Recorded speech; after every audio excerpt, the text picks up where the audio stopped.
So recently I was reflecting on the difference between self-awareness and being self-conscious.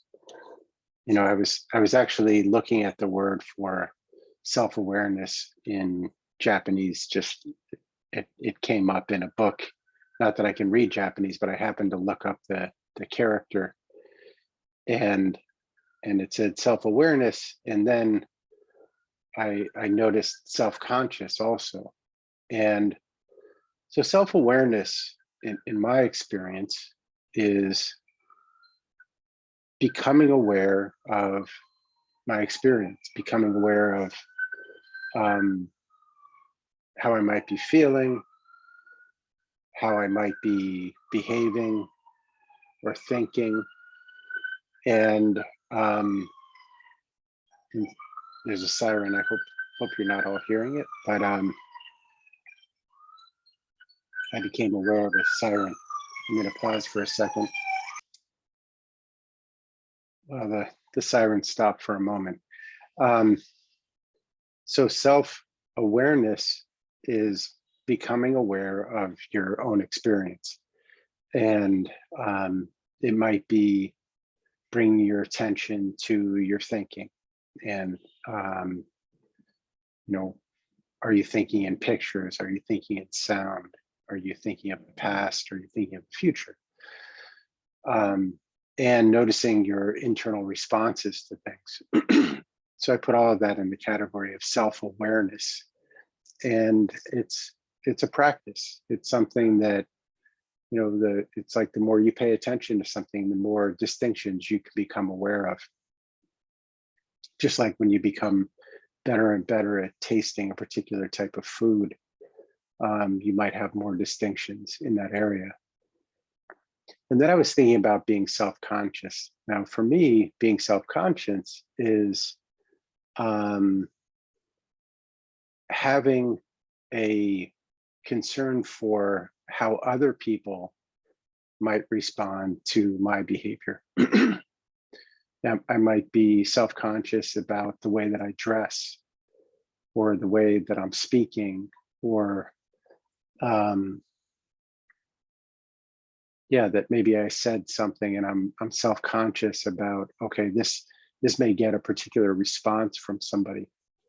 And what I notice in my experience when I'm being self-conscious is I have an internal sense of who that audience is, or who the other is in my thinking. Because even if somebody is there, like let's say I'm talking to somebody and I'm becoming self-conscious of my behavior, I believe that I'm still responding to my internal representation of how I think they'll respond. So it's almost like I'm playing out this whole drama in my head. And it's a concern about a response. So I think a really good place to begin in experimenting with this is to begin to notice when you are feeling self-conscious, noticing who is the other that you're imagining, and how are you representing them in your experience. Are you picturing somebody responding a particular way, or are you getting a feeling in your body, maybe in response to your imagined experience of them? And where is the picture, and how big is the picture of this other person or this group of people? And I also like to contrast how I think they'll respond with how do I actually feel about this thing. I may feel self-conscious about something that I'm wearing, but I may like the thing that I'm wearing. I just may not think other people will like what I'm wearing. So therefore I become self-conscious of it. Most people do not become self-conscious when they're just on their own.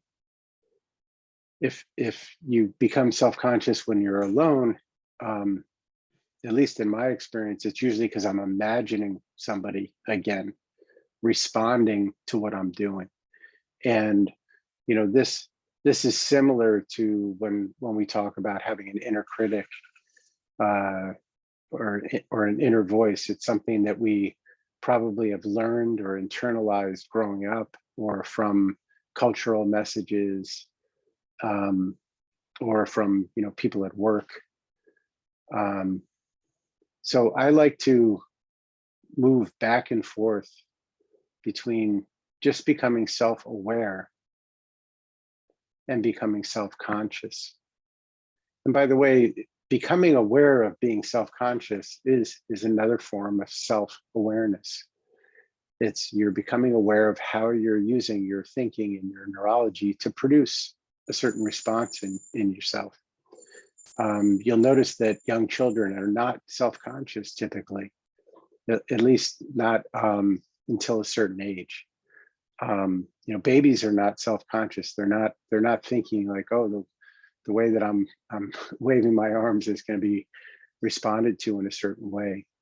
So there's an inner accumulation of an imagined response that causes us to feel a particular way, and this can be quite tiring. And I'm not suggesting that you struggle with it. I think the first thing to do is just notice it. And the more you bring awareness to it, the more likely it is that you might be able to let it go, or just realize this is an inner drama playing out in your mind. And this is you being your inner director and writer and producer, and you've produced the movie that's getting a response in you, whether it's a response you like or a response you don't like. And sometimes it's nice to play with it and imagine if the response from this imagined group or individual is very positive. What if it was encouraging? What if it was like really supportive? Even if that's a fantasy, it's okay. The inner critique is a fantasy.